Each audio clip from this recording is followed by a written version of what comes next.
Nah, kita jemput Kang Wawan dulu untuk ziarah ke Mbah Koiri bin Abi Daud. Di sini kita berangkat ke makamnya Mbah Koiri.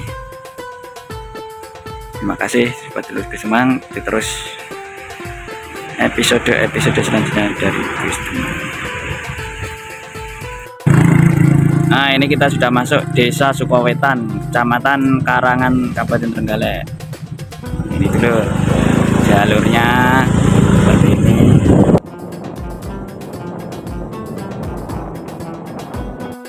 Bu apa Kang? Punten jalan. Bu Punten. Nah, ini sudah hampir dekat kalau sudah nyampe Bu Punten ini. Kurang mungkin 200-an meter lah, nanti kita belok ke kanan. Oke, kita lanjut dulu. Nek saya lengku kayak nek anu nih, nek kaya gapurone.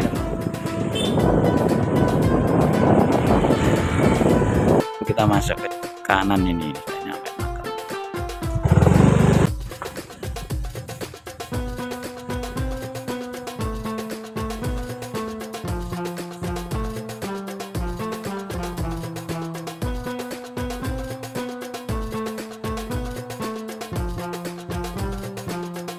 Assalamualaikum sobat dulur Semang. Ini kita di daerah Desa Sukowetan, Kecamatan Karangan, Kabupaten Trenggalek. Ini kita lagi berziarah, kami kekurangan terkait dengan literatur sejarahnya, tapi yang jelas beliau adalah salah satu tokoh yang menjabat Desa Sukowetan. Untuk lebih jelasnya makamnya kita masuk ke dalam. Ini saya ditemani oleh Kang Wawan, seorang aktivis sejarah. Monggo Kang Wawan.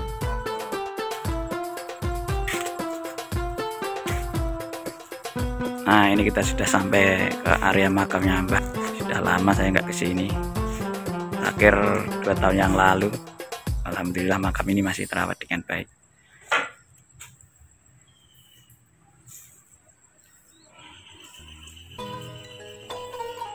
Dulu terus sobat dulur Semang, ada yang mengetahui sejarah dari beliaunya ini, bisa tulis di kolom komentar. Kami sendiri masih belum menemukan dari literatur sejarah lengkap terkait dengan keberadaan beliau atau sejarah beliau. Tapi kemungkinan mungkin pada era-era Perang Diponegoro ya, karena kalau melihat dari sisi letak makam dan lain sebagainya, ini kelihatannya pada era-era Diponegoro.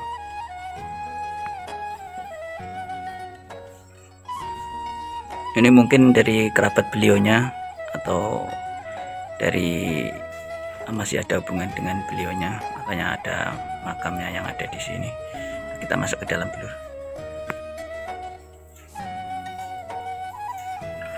Nah, ini adalah makam dari Mbah Koiri bin Daud.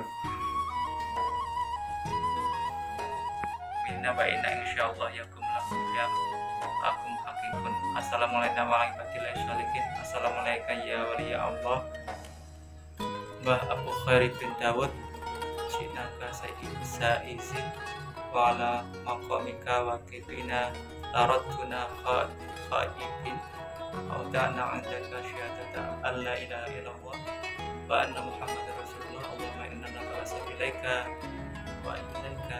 Mbah Abu Koiri bin Daud dikoto'i hajatina min amritaini wa dunya wal akhirah. Amin amin ya rabbal alamin. Ini salam ketika kita mau masuk ke area makam dulur ya. Ini ada makam Mbah Abu Koiri bin Daud. Nah, kemungkinan yang sebelah timur ini adalah istri dari beliau. Oke sahabat dulur Semang, kita berdoa dulu ke makam Mbah Abu Koiri bin Daud.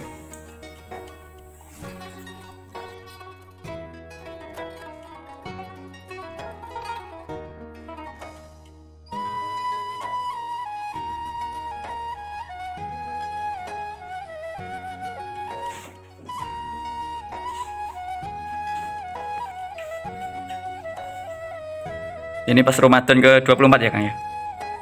Ramadan ke-24 kita sempatkan ziarah ke Babat Desa Sukowetan.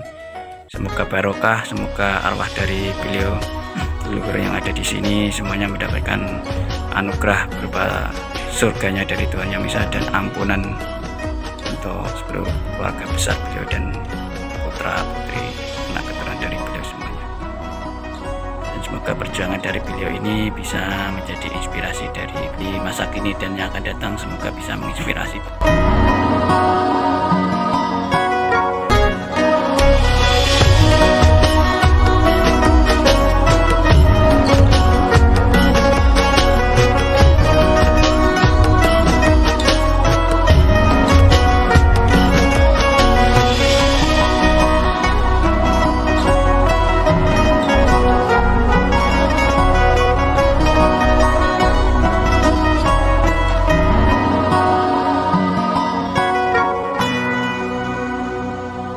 Kenapa Mas Yara? Gus? Ya rasanya damai, adem.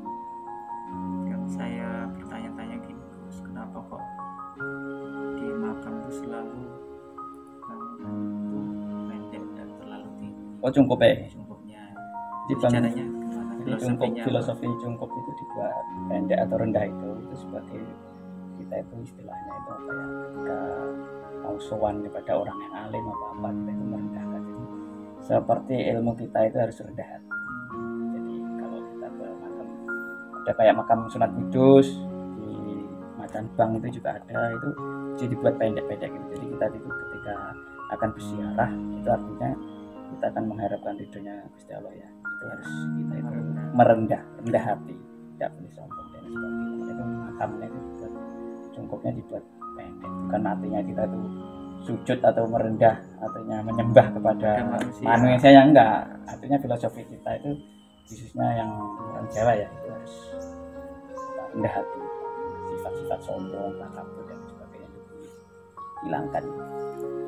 Terus sebelah sini akeh kawan makam-makam yang pejabat-pejabat desa itu di Trenggalek itu hampir 80% itu yang pejabat desa itu rata-rata laskarnya Pangeran Diponegoro. Jadi ketika terjadi perlawan Pangeran Diponegoro, terus Pangeran Diponegoro tertangkap, itu banyak laskarnya eksodus ke daerah Trenggalek. Karena Trenggalek pada zaman itu, zaman Bupati Mangunegoro II itu banyak melindungi, jadi bersimpati pada perjuangan Pangeran Diponegoro. Meskipun beliaunya sendiri itu Bupati Surakarta, tapi beliau banyak melindungi dari laskar-laskar Diponegoro. Bahkan menurut konon ceritanya itu ada salah satu keturunan Pangeran Diponegoro yang diambil menantu oleh beliau. Makanya di daerah Trenggalek itu hampir semua yang ada desa itu hampir seluruhnya adalah bekas laskar Pangeran Diponegoro, baik yang dari jalur santri maupun yang dari jalur bangsawan. Itu sekitar sini. Dan Binjeringan itu juga banyak. Kapan-kapan kita kalau ada waktu kita siarai semua. Ada yang makam itu kerumat, ada yang enggak kerumat sama sekali.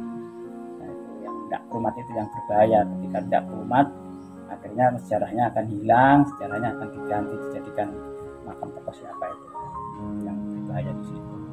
Nah, itu kewajiban dari generasi muda yang sekarang, warga masyarakat juga untuk identifikasi sejarah itu biar masuk ke dalam sejarah desa.